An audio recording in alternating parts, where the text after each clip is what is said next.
Global competition college तावड़ा के online शैक्षणिक मंच पर आप सभी का हार्दिक स्वागत, अभिनंदन। आज की क्लास को शुरू करते हैं।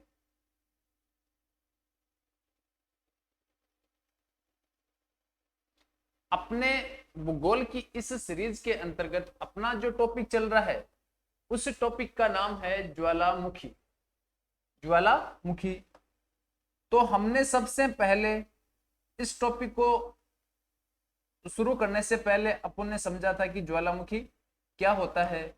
इसके बाद में पढ़ा था ज्वालामुखी क्या होता है, ज्वालामुखी का शाब्दिक अर्थ समझा।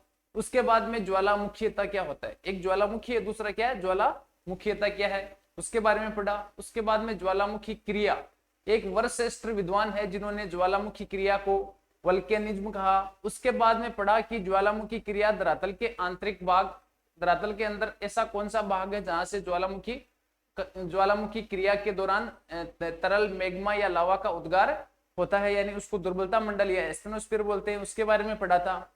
उसके बाद में पढ़ा था ज्वालामुखी से निःसृत पदार्थ, यानी ज्वालामुखी क्रिया होगी तो ज्वालामुखी क्रिया के दौरान धरातल के आंतरिक भाग, यानी जिसको हम बोल सकते हैं दुर्बलता मंडल, दुर्बलता मंडल से धरातल के बाहरी भाग या जिसको बोल सकते हैं धरातलीय भाग, वहां पर आंतरिक भाग से बाहरी भाग पर ज्वालामुखी उद्गार या ज्वालामुखी विस्फोट के दौरान कौन कौन से पदार्थ धरातलीय भाग पर आते हैं। तो ज्वालामुखी से निःसृत पदार्थ, उन पदार्थों के बारे में पढ़ा था। हम निःसृत पदार्थों के अंतर्गत अपन ने सबसे पहले पढ़ा था जलवाष्प व गैसें। सर्वाधिक मात्रा किसकी पाई जाती है, जलवाष्प व गैसों की पाई जाती है। वो प्रतिशत होता है उनका 60 से लेके 90% तक। दूसरा पदार्थ पढ़ा था, उसके अंतर्गत था ठोस पदार्थ। ठोस पदार्थों के अंतर्गत ज्वालामुखी बम, ज्वालामुखी ब्रेसिया, ज्वालामुखी लेपेली, ज्वालामुखी टप व एक पढ़ा था। इस प्रकार की हमें कुछ ठोस पदार्थों के बारे में पढ़ा था। उसके बाद में पढ़ा था कि तरल पदार्थ जिसमें आ सकता है मैग्मा या लावा। तो मैग्मा व लावा अम्लीय प्रकृति का हो सकता है या फिर क्षारीय प्रकृति का हो सकता है। उसमें सिलिका की मात्रा के आधार पर अपन ने इसके बारे में अध्ययन किया था। तो ज्वालामुखी से निःसृत पदार्थों के बारे में पढ़ लिया। आज का जो अपना अध्ययन का बिंदु रहेगा वह है ज्वालामुखी के अंग या संरचना। ज्वालामुखी के अंग या संरचना।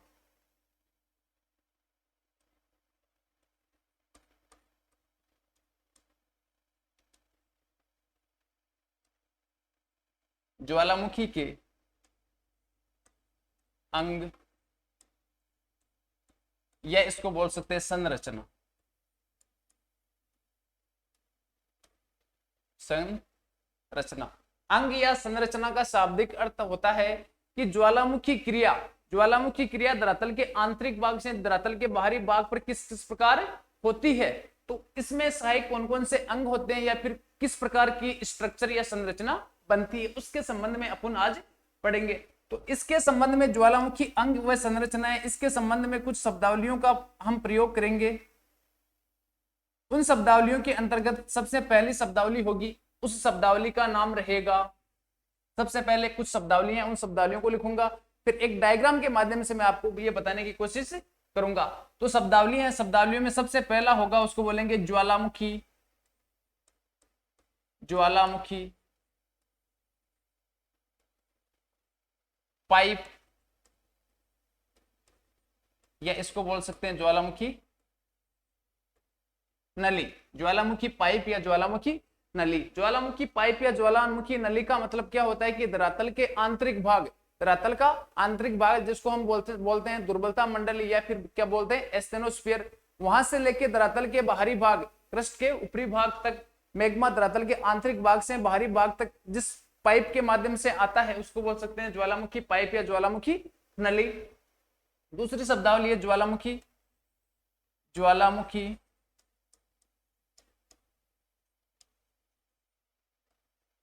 ज्वालामुखी मुख। ज्वालामुखी मुख का शाब्दिक अर्थ होता है कि जैसे ज्वालामुखी से निर्मित एक संरचना या ज्वालामुखी जो पर्वत होता है उस पर्वत के एकदम बीचों बीच जो पाइप होती है, उस पाइप के मुख से लावा, मैग्मा व अनेक प्रकार की गैसें धरातल के बाहरी भाग पर निकलती है, उसको बोलते हैं ज्वालामुखी मुख। यानी ज्वालामुखी पाइप है ना, ज्वालामुखी पाइप का ऊपरी भाग है उसको बोलेंगे ज्वालामुखी मुख। यानी जिसके अंदर क्या होता है, जिसके जिससे धरातल के आंतरिक भाग या बोल सकते हैं कि दुर्बलता मंडल का जो मैग्मा है वह धरातल के बाहरी भाग पर आता है, उसको बोल सकते हैं ज्वालामुखी मुख। तीसरा है उसको बोल सकते हैं ज्वालामुखी क्रेटर। ज्वालामुखी क्रेटर, ज्वालामुखी क्रेटर का शाब्दिक अर्थ होता है कि ज्वालामुखी मुख। कौन सा भाग? ज्वालामुखी मुख वाला भाग, यानी जैसे ज्वालामुखी मुख वाला भाग है उस ज्वालामुखी मुख वाले भाग से लावा का उद्गार बंद हो जाता है।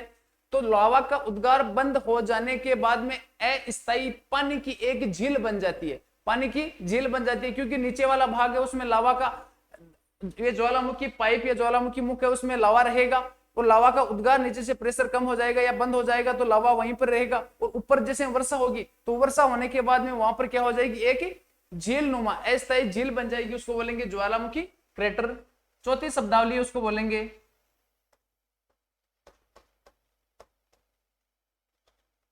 ज्वालामुखी कोल्डेरा।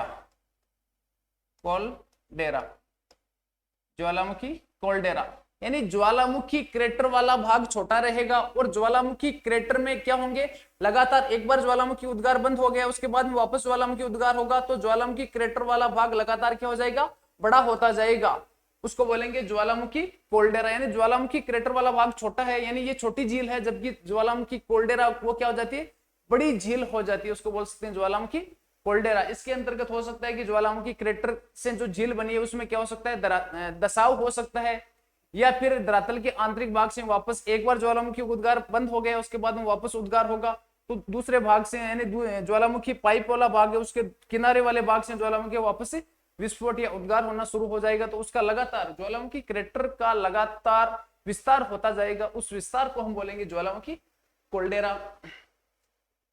पांचवी शब्दावली उसको बोलेंगे ज्वालामुखी शंकु। ज्वालामुखी शंकु। और लास्ट शब्दावली होगी जिसके अंतर्गत ज्वालामुखी शंकु है, इस ज्वालामुखी शंकु का लगातार क्या होता होगा, विस्तार होता जाएगा। तो ज्वालामुखी शंकु का विस्तार होगा तो ज्वालामुखी शंकु के, ज्वालामुखी शंकु एक छोटा रूप है और इसका रूप लगातार बढ़ता जाएगा तो उसको बोलेंगे ज्वालामुखी पर्वत। ज्वालामुखी पर्वत, ज्वालामुखी पर्वत। ज्वालामुखी शंकु में क्या होता है कि धरातल के आंतरिक भाग से लावा की प्रकृति के आधार पर, यानी लावा में सिलिका की मात्रा अधिक है तो वो एकदम गाढ़ा होगा और गाढ़े लावा से क्या होगा, शंकु का निर्माण हो जाएगा और शंकु का आकार लगातार बढ़ता जाएगा, तो उस विस्तृत रूप को हम बोलेंगे ज्वालामुखी पर्वत।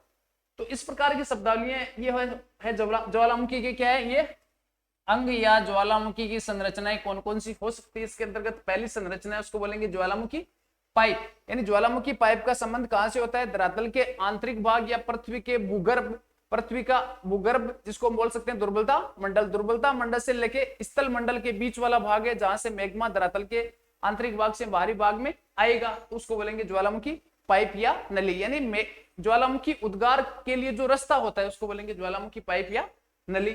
दूसरा क्या है, ज्वालामुखी मुख, यानी धरातल के बाहरी भाग पर जहां पर ज्वालामुखी क्रिया के दौरान लावा धरातल के बाहरी भाग पर आएगा उसको बोलेंगे ज्वालामुखी मुख। तीसरी है ज्वालामुखी क्रेटर, ये एक झील बन जाएगी, लावा का लगातार उद्गार रहेगा और उद्गार बंद होने के बाद में ज्वालामुखी मुख वाला भाग है वहां पर क्या होगा, ऊपर से वर्षा होगी, वर्षा होने के बाद में एक झील बन जाएगी, उस झील को बोलेंगे ज्वालामुखी क्रेटर। और क्रेटर का विस्तार लगातार होता जाएगा तो उसका बड़ा रूप हो जाएगा, उसको क्या बोलेंगे, कोल्डेरा।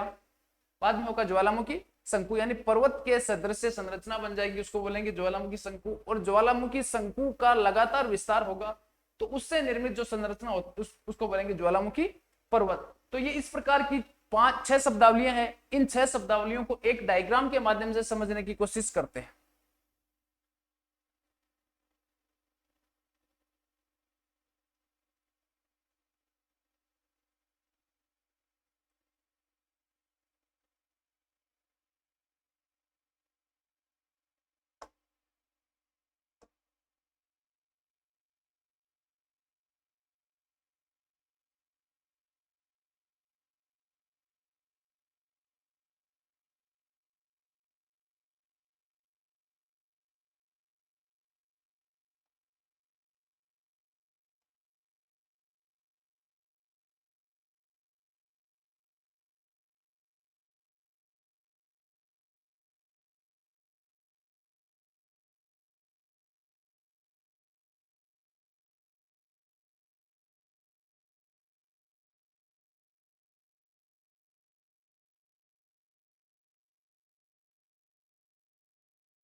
ये है, किसको बोलेंगे, धरातल का आंतरिक भाग। धरातल का आंतरिक भाग जिसको हम क्या बोल सकते हैं, दुर्बलता मंडल। कौन सा मंडल, दुर्बलता मंडल, दुर्बलता मंडल, दुर्बलता मंडल, या फिर एस्थेनोस्फीयर जिसको बोल सकते हैं ज्वालामुखी का उद्गार केंद्र हो सकता है, या जिसको बोल सकते हैं मैग्मा का चेंबर या लावा का चेंबर हो सकता है, उसको क्या बोलेंगे, दुर्बलता मंडल। अब दुर्बलता मंडल वाला भाग है, और ये भाग अपना कौन सा हो गया, ये भाग हो गया धरातलीय। ये जो मैंने लाइन खींची, इस लाइन के ऊपर वाला भाग धरातलीय भाग है, और नीचे वाला भाग है ये धरातलीय भाग है नहीं है। इसका मतलब क्या है, ये धरातलीय भाग क्रस्ट का भाग आ रहा है, और इसके नीचे वाला भाग ये किसका भाग आ रहा है, मेंटल का भाग आ रहा है। तो ये बीच वाला भाग है, इसको बोलेंगे ज्वालामुखी पाइप। इसको क्या बोलेंगे, ज्वालामुखी पाइप। तो ये ज्वालामुखी क्या हो गई, पाइप।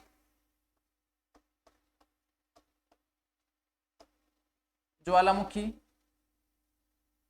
पाइप या नली, ज्वालामुखी पाइप या नली हो गई। इसका संबंध क्या है कि धरातल के आंतरिक भाग यानी दुर्बलता मंडल से लेकर धरातल के बाहरी भाग पर किसका, मैग्मा या लावा का लगातार धरातल के बाहरी भाग पर आएगा, और आने के बाद में क्या करेगा, एक शंकु का निर्माण कर देगा, शंकु का निर्माण कर देगा। तो इसके जिससे ये ज्वालामुखी मैग्मा या लावा आता है उसको बोलेंगे ज्वालामुखी पाइप या ज्वालामुखी नली। तो ये क्या है, ज्वालामुखी पाइप या ज्वालामुखी नली है। उसके बाद में ये ऊपर वाला भाग है, इसको बोलेंगे ज्वालामुखी मुख। क्या बोलेंगे, ज्वालामुखी मुख।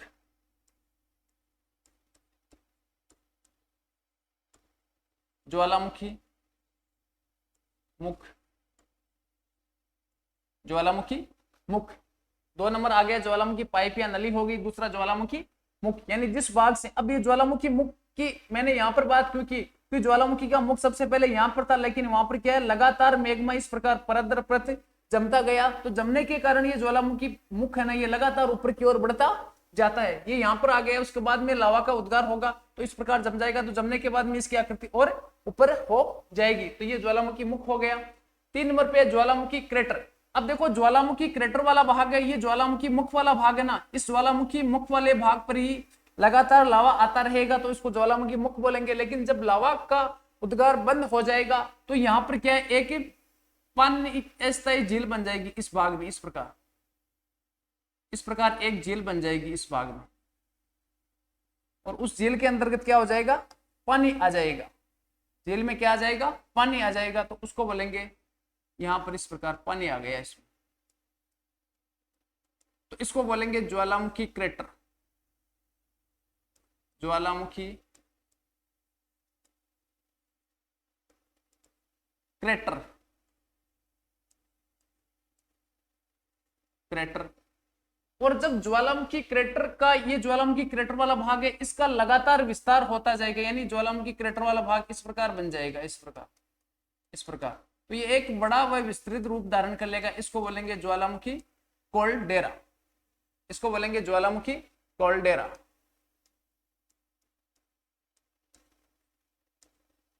ज्वालामुखी कोल्डेरा, ज्वालामुखी कोल्डेरा, यानी ज्वालामुखी क्रेटर वाला भाग है, उस ज्वालामुखी क्रेटर वाले भाग का लगातार क्या हो जाएगा, विस्तार हो जाएगा, और इस प्रकार बन जाएगा ये लगातार, इसका आकार विस्तृत, ये आकार छोटा है और ये आकार क्या हो गया, विस्तृत आकार हो जाएगा, तो उसको बोलेंगे ज्वालामुखी कोल्डेरा। फिर अगली चीज है कि ज्वालामुखी शंकु। ये क्या है, इस प्रकार एक पर्वत सदृश से हमारे को संरचना दिख रही है, इसको बोलेंगे ज्वालामुखी शंकु। तो ये क्या हो गया, ज्वालामुखी शंकु। ये क्या है, ज्वालामुखी शंकु। और ज्वालामुखी शंकु का लगातार विस्तार होता जाएगा, तो ज्वालामुखी शंकु से ही ज्वालामुखी पर्वत का निर्माण हो जाएगा, ज्वालामुखी पर्वत का निर्माण हो जाएगा। तो इसके अंतर्गत देखो, सबसे पहले अपन ने क्या पढ़ा था, ज्वालामुखी पाइप या नली क्या होती है। तो ये ज्वालामुखी पाइप या ज्वालामुखी नली है, जिसका संबंध किससे होता है, पृथ्वी के आंतरिक भाग या जिसको बोल सकते हैं मैग्मा चेंबर से लेकर धरातलीय भाग तक जिसका संबंध होता है, जिसके माध्यम से ज्वालामुखी क्रिया होगी, उसको बोलेंगे ज्वालामुखी पाइप।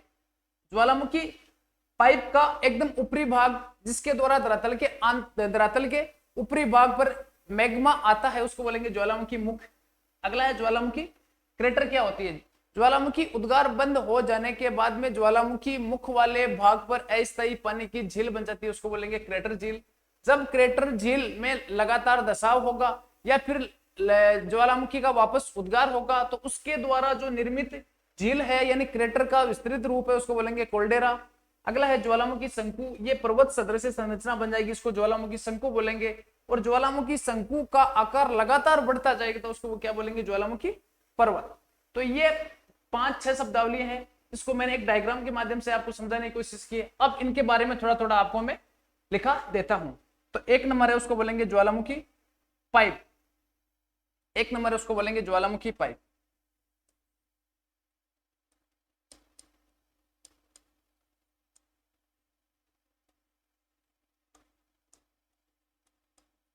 ज्वालामुखी पाइप या इसका दूसरा नाम क्या है, ज्वालामुखी नली।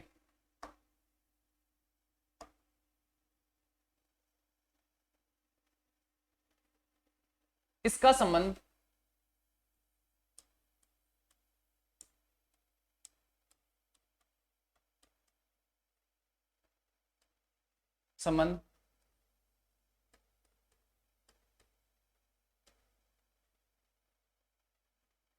ज्वालामुखी मुख हुए, ज्वालामुखी हुए पृथ्वी के, ज्वालामुखी मुख हुए पृथ्वी के भूगर्भ यानी मैग्मा चेंबर, मैग्मा चेंबर से होता है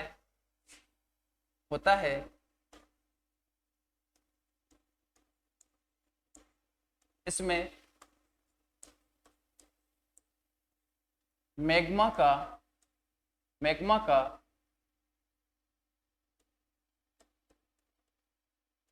भूगर्भ से पृथ्वी के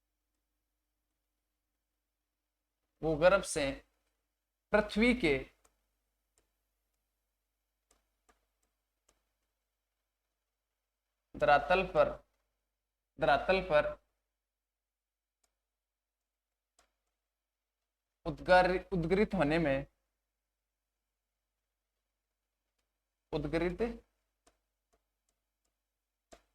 होने में सहायक है,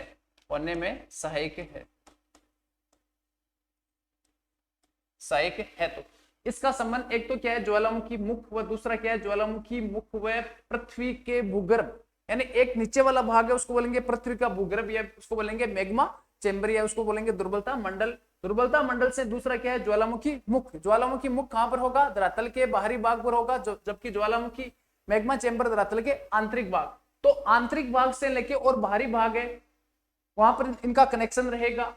और अगला क्या है, इसमें मैग्मा का भूगर्भ से पृथ्वी के धरातल पर उद्गरित होना, यानी धरातल के आंतरिक भाग का मैग्मा वो धरातल के बाहरी भाग पर किसके द्वारा आता है, ज्वालामुखी मुख या ज्वालामुखी पाइप या इसको बोल सकते हैं ज्वालामुखी नली बोल सकते हैं। तो इसका मतलब क्या है कि आंतरिक भाग का मैग्मा धरातलीय भाग पर आएगा तो उसके लिए जो रास्ता होता है उस रास्ते को बोल सकते हैं हम ज्वालामुखी पाइप या ज्वालामुखी नली। ऐसे नहीं कि ज्वालामुखी हर बार नई जगह से विस्फोट होता है, हर बार नई जगह से विस्फोट नहीं होता है, उसके लिए एक निश्चित रास्ता होता है, उस रास्ते से लगातार ज्वालामुखी का विस्फोट होता रहता है। तो ये भाग फिक्स होता है, उसको बोलेंगे ज्वालामुखी पाइप या ज्वालामुखी नली।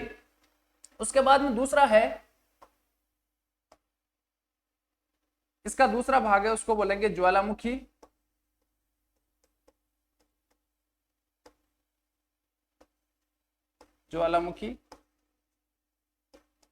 मुख, ज्वालामुखी मुख। अब ज्वालामुखी मुख का शाब्दिक अर्थ क्या होता है,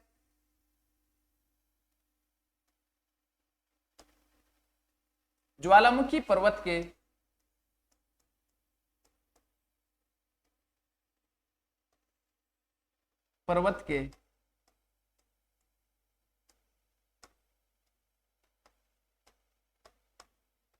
बीचों बीच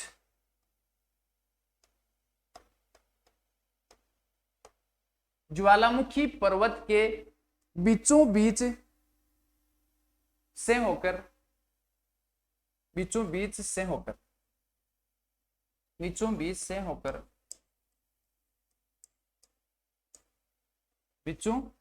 ज्वालामुखी पर्वत के बीचों बीच से होकर होकर लावा लावा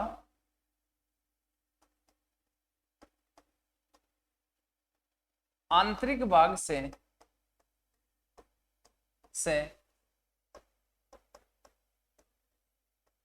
बाहरी भाग पर आता है यानी ज्वालामुखी पर्वत के बीचों बीच।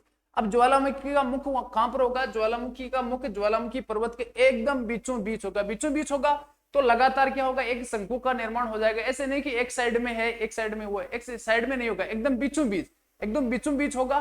तभी एक ज्वालामुखी शंकु यानी निश्चित आकार के ज्वालामुखी शंकु का निर्माण होगा। लगातार एक ही जगह से लावा आएगा तो लावा दोनों तरफ इस प्रकार फैल जाएगा, चारों तरफ फैल जाएगा और एक गुंबद नुमा संरचना बन जाएगी, उसको बोलेंगे ज्वालामुखी पर्वत। तो आंतरिक भाग से बाहरी भाग पर प्रकट होता है, उसको बोलेंगे ज्वालामुखी मुख। दो चीजें हो गई। अब तीसरा है, उसको बोलेंगे ज्वालामुखी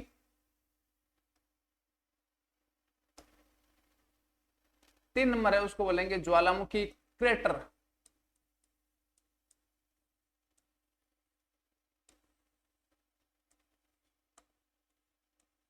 ज्वालामुखी क्रेटर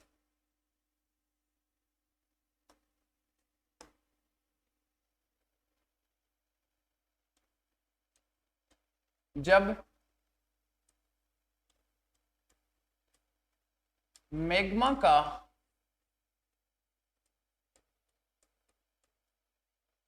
उद्गार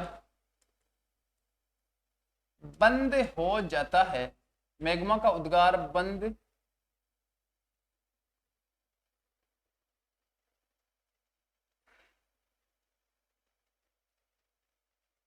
मैग्मा का उद्गार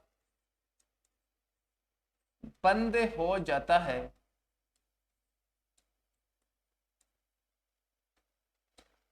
या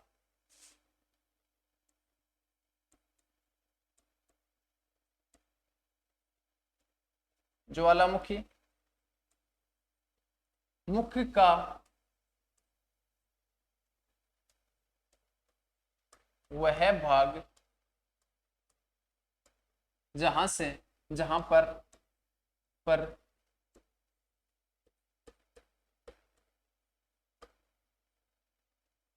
ज्वालामुखी का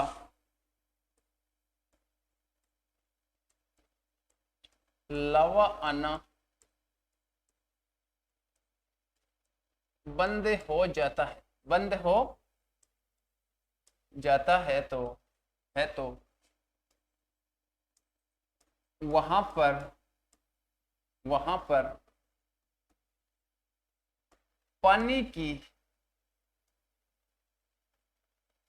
अस्थायी झील का निर्माण हो जाता है। पानी की अस्थायी झील का निर्माण हो जाता है जिसे क्रेटर झील कहते हैं। तो अस्थायी पानी की झील, लगातार लावा जब तक आ रहा है तब तक उसको बोलेंगे ज्वालामुखी मुख।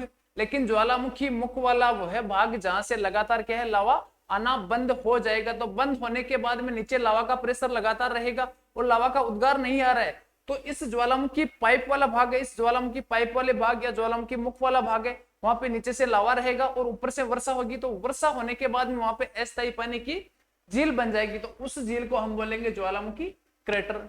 4 नंबर शब्दावली उसको बोलेंगे ज्वालामुखी कोल्डेरा।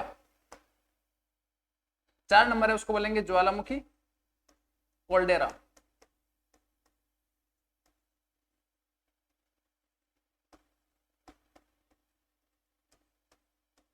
कोल्डेरा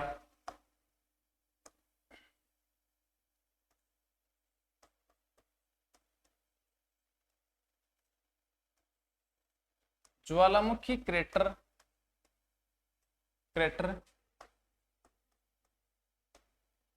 वाले भाग में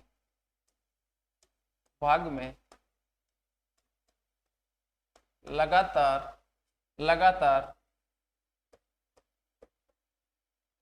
दसाव हुए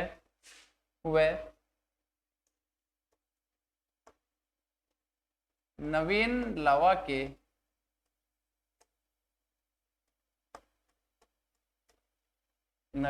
के उद्गार से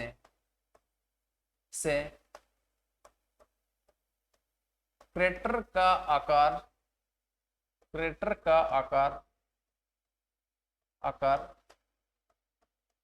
लगातार बढ़ता जाता है। क्रेटर का आकार लगातार बढ़ता जाता है, उसे ज्वालामुखी कोल्डेरा कहते हैं। देखो इस प्रकार है, जिस प्रकार ये अपना क्या है, ज्वालामुखी पाइप हो गया, ये ज्वालामुखी अपना पाइप हो गया, और ज्वालामुखी पाइप वाला भाग है, इस भाग में नीचे से लगातार लावा आ रहा है, तब यहाँ पर क्या शंकु का निर्माण हो रहा है। लेकिन लगातार लावा, यहाँ पे लावा का आना क्या हो गया, बंद हो गया। तो बंद हो जाने के बाद में यहाँ पर क्या होगा, बंद हो जाएगा। तो इस भाग में यहाँ पे इस प्रकार छोटी सी झील बन जाएगी इस प्रकार, क्योंकि नीचे लावा का प्रेशर रहेगा, तो यहाँ पर एक झील बन जाएगी, और झील के ऊपरी भाग में क्या होगा, वर्षा का पानी इसमें क्या होगा, कलेक्ट हो जाएगा, इस प्रकार कलेक्ट हो जाएगा। तो ये एक अस्थायी झील बन जाएगी। बाद में क्या है, ज्वालामुखी, ये तो हो गया क्रेटर। और ज्वालामुखी क्रेटर में क्या होता है, लगातार दसाव की क्रिया हो सकती है। दसाव का मतलब क्या है, ये भाग लगातार टूट सकता है, ये भाग लगातार टूट सकता है, पास वाला भाग टूट सकता है, या फिर एक बार ज्वालामुखी उद्गार हो गया, उसके बाद में ज्वालामुखी वापस उद्गार होगा, तो हो सकता है इस ज्वालामुखी उद्गार वापस यहाँ से नहीं हो, और ज्वालामुखी उद्गार कहां से हो, इसके एकदम पार्श्विक भाग से हो, यहाँ इस प्रकार यहाँ से उद्गार हो, ज्वालामुखी वापस उद्गार होगा।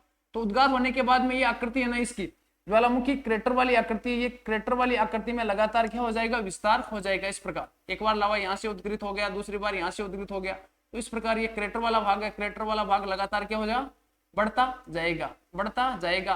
तो यहाँ पर जो अस्थायी पानी की झील बन जाएगी, उस झील को हम क्या बोलेंगे, कोल्डेरा। तो यहाँ पे देखो ये बड़ी झील हो गई, बड़ी झील हो गई। क्रेटर वाली झील कौन सी थी, छोटी थी। तो ज्वालामुखी क्रेटर एक की छोटी झील है, जबकि ज्वालामुखी कोल्डेरा क्या है, एक ज्वालामुखी क्रेटर का विस्तृत रूप, इसको हम बोल सकते हैं। तो ये ज्वालामुखी क्रेटर और इसका बड़ा भाग हो गया, उसको बोलेंगे ज्वालामुखी कोल्डेरा। इस प्रकार है।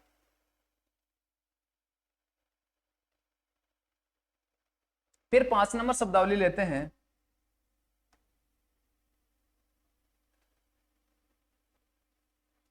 उसका नाम है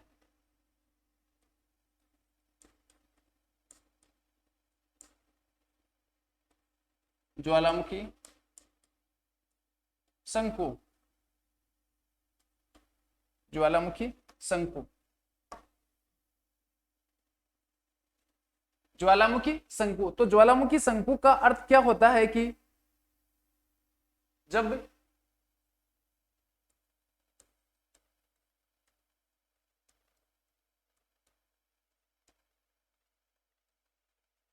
ज्वालामुखी लावा का जमाव, ज्वालामुखी लावा का जमाव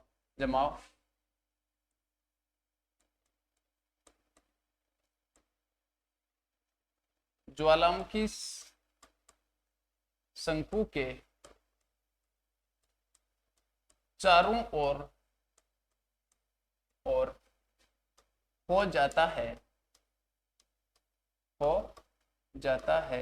तो उसे क्या बोल सकते हैं, ज्वालामुखी शंकु। जब ज्वालामुखी लावा का जमाव ज्वालामुखी शंकु के चारों ओर, जैसे यहाँ ये ज्वालामुखी पाइप है, तो यहाँ पे इस प्रकार हो जाएगा, चारों ओर क्या हो जाएगा, ज्वालामुखी का जमाव चारों ओर हो जाता है। या ज्वालामुखी शंकु किसको बोल सकते हैं, यानी ज्वालामुखी पाइप है, उस ज्वालामुखी पाइप के चारों ओर क्या हो जाएगा, लावा का जमाव हो जाएगा, तो उसको बोलेंगे ज्वालामुखी शंकु। लास्ट शब्दावली इसकी, उसको बोलेंगे ज्वालामुखी पर्वत।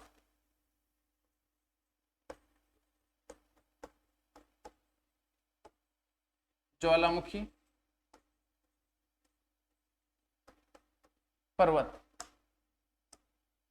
तो ज्वालामुखी पर्वत है, इस ज्वालामुखी पर्वत के दौरान क्या होता है कि जब ज्वालामुखी शंकु का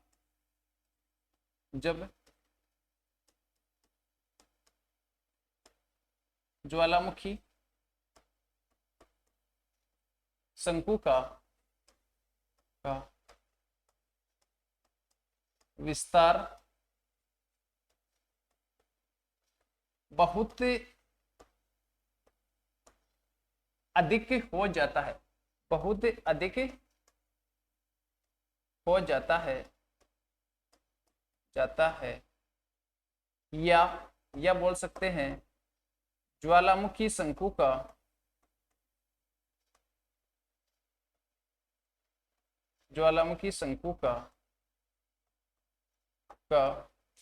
विस्तारित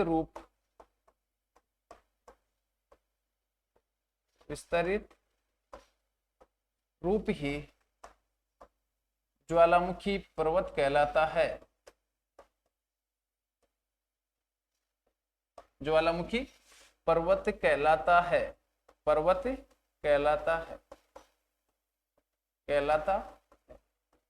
यानी जब ज्वालामुखी शंकु है उसका लगातार क्या होगा, विस्तार होता रहेगा। तो ज्वालामुखी शंकु एक छोटी आकृति होगी उसको शंकु बोलेंगे, और बड़ी आकृति होगी उसको बोलेंगे ज्वालामुखी पर्वत। जिस प्रकार हमें क्रेटर व कोल्डेरा, क्रेटर क्या है, एक छोटी झील है, जबकि कोल्डेरा क्या है, एक उसका विस्तृत रूप है। उसी प्रकार ज्वालामुखी शंकु एक छोटा पर्वत है, जबकि ज्वालामुखी पर्वत क्या होगा, उसका बड़ा रूप हो जाएगा या विस्तृत रूप हो जाएगा, उसको क्या बोलेंगे, ज्वालामुखी पर्वत। तो इस प्रकार ये आज अपन ने पढ़ने की कोशिश की, इनको एक बार इनको वापस रिवाइज कर लेते हैं। आज की क्लास को मैंने शुरू किया था ज्वालामुखी के अंग या संरचना से। ज्वालामुखी के अंग या संरचना के अंतर्गत हमको हमारे जो अध्ययन के बिंदु है उन बिंदुओं के अंतर्गत हमारे को पढ़ना पड़ेगा। सबसे पहले ज्वालामुखी पाइप या ज्वालामुखी नली क्या होती है। तो ज्वालामुखी पाइप व नली क्या होती है, ज्वालामुखी उद्गार के लिए जो रास्ता होता है उस रास्ते को बोलेंगे ज्वालामुखी पाइप या ज्वालामुखी नली। जिस प्रकार यातायात के साधन चलते हैं तो उनके लिए एक फिक्स रास्ता होता है, उसी प्रकार ज्वालामुखी के लिए एक फिक्स रास्ता होगा, उस रास्ते को हम क्या बोलेंगे, ज्वालामुखी पाइप या ज्वालामुखी नली। अगला होता है ज्वालामुखी मुख। तो ज्वालामुखी पाइप या ज्वालामुखी नली का ऐसा भाग, जो पहली चीज क्या है, उसकी पहले कंडीशन क्या है, जो धरातलीय भाग के संपर्क में आ गया हो और जिससे क्या होता है, लगातार लावा का उद्गार धरातलीय भाग पर होता हो, उसको बोलेंगे ज्वालामुखी मुख, ज्वालामुखी मुख। और अगली चीज है कि ये जो ज्वालामुखी शंकु बनेगा तो इस शंकु के एकदम बीचों बीच ये मुख होगा। अगली चीज है ज्वालामुखी क्रेटर। क्रेटर क्या होगा, पानी से बनी अस्थायी झील। लगातार क्या है, ज्वालामुखी पाइप या ज्वालामुखी मुख वाला भाग है, वहां से लावा का उद्गार होगा तो वहां पर पानी नहीं भरेगा, लेकिन जैसे ही उद्गार समाप्त हो जाएगा तो उसके बाद में उसके ऊपर वाले भाग में क्या होगा, एक पानी की अस्थायी झील बन जाएगी, उसको बोलेंगे क्रेटर। और क्रेटर वाले भाग में लगातार क्या होगा, दसाव क्रिया होगी या फिर वापस ज्वालामुखी का उद्गार होगा, तो क्रेटर वाला भाग विस्तृत हो जाएगा, उसको बोलेंगे ज्वालामुखी कोल्डेरा। उसके बाद में ज्वालामुखी शंकु। ज्वालामुखी शंकु का मतलब क्या है कि लगातार ज्वालामुखी के उद्गार से एक पर्वत सदृश संरचना बन जाती है, उसको बोलेंगे ज्वालामुखी शंकु। और जब ज्वालामुखी शंकु का आकार या आकृति बहुत ही बड़ा रूप ले लेती है उसको बोलेंगे ज्वालामुखी पर्वत। तो इस एक डायग्राम के माध्यम से मैंने आपको समझाने की कोशिश की कि दुर्बलता मंडल जो पृथ्वी के आंतरिक भाग में है इसको बोलेंगे एस्थेनोस्फीयर या मेंटल का ऊपरी भाग जो अर्धतरल अवस्था में है। यहां से लगातार क्या होता है, मैग्मा का उद्गार होता है, और ये मैग्मा का उद्गार जिस माध्यम से होता है उसको बोलेंगे ज्वालामुखी पाइप या नली। ज्वालामुखी उद्गार धरातल के जिस भाग पर होता है उसको बोलेंगे ज्वालामुखी मुख। और ज्वालामुखी मुख वाला भाग है, यहाँ पर एक पानी की झील बन जाएगी, उसको बोलेंगे ज्वालामुखी क्रेटर। और क्रेटर का विस्तृत रूप है, उसको क्या बोलेंगे, कोल्डेरा। अगला होगा ज्वालामुखी इस प्रकार पर्वत सदृश संरचना बन जाएगी, इसको शंकु। इसका आकार छोटा है तो शंकु, और आकार बड़ा हो गया तो उसको बोलेंगे ज्वालामुखी पर्वत। अगला है ज्वालामुखी पाइप या नली। इसका संबंध ज्वालामुखी मुख व पृथ्वी के भूगर्भ। ज्वालामुखी एक तो मुख हो गया, दूसरा क्या हो गया, पृथ्वी का भूगर्भ। दोनों से इसका संबंध होता है। एक तो ज्वालामुखी का क्या हो गया, ज्वालामुखी का मुख हो गया, और दूसरा क्या होगा, पृथ्वी के भूगर्भ से। यानी ज्वालामुखी क्रिया के दौरान जो भी मैग्मा धरातल के आंतरिक भाग से बाहरी भाग पर जिस रास्ते से आएगा उसको बोलेंगे ज्वालामुखी पाइप या ज्वालामुखी नली। अगला है ज्वालामुखी मुख। ज्वालामुखी मुख का मतलब क्या होता है, ज्वालामुखी पर्वत के बीचों बीच, ज्वालामुखी पर्वत के क्या बीचों बीच से होकर लावा आंतरिक भाग से बाहरी भाग पर प्रकट होगा, उस भाग को बोलेंगे ज्वालामुखी मुख। अगली चीज है ज्वालामुखी क्रेटर। ज्वालामुखी क्रेटर का मतलब क्या होता है, ये एक अस्थायी झील बन जाती। ज्वालामुखी मुख वाला भाग है, उस ज्वालामुखी मुख वाले भाग से लावा का लगातार उद्गार रहेगा, तब तक वहां पर झील नहीं बनेगी। लेकिन जब लावा का उद्गार बंद हो जाएगा या लावा उद्गित होना बंद हो जाएगा तो उस भाग में ऊपरी भाग से क्या होगी, वर्षा होगी, और वर्षा होने से वहां पे पानी की अस्थायी झील बन जाएगी, उसको बोलेंगे ज्वालामुखी क्रेटर। अगला है ज्वालामुखी कोल्डेरा। तो ज्वालामुखी क्रेटर वाला भाग, कौन सा भाग, ज्वालामुखी क्रेटर का विस्तृत रूप है, उसको कोल्डेरा बोलते हैं। अब कोल्डेरा के अंतर्गत क्या होता है, ज्वालामुखी क्रेटर में क्या हो सकता है, या तो दसाव हो सकता है या फिर क्या हो सकता है, वापस ज्वालामुखी का उद्गार हो सकता है।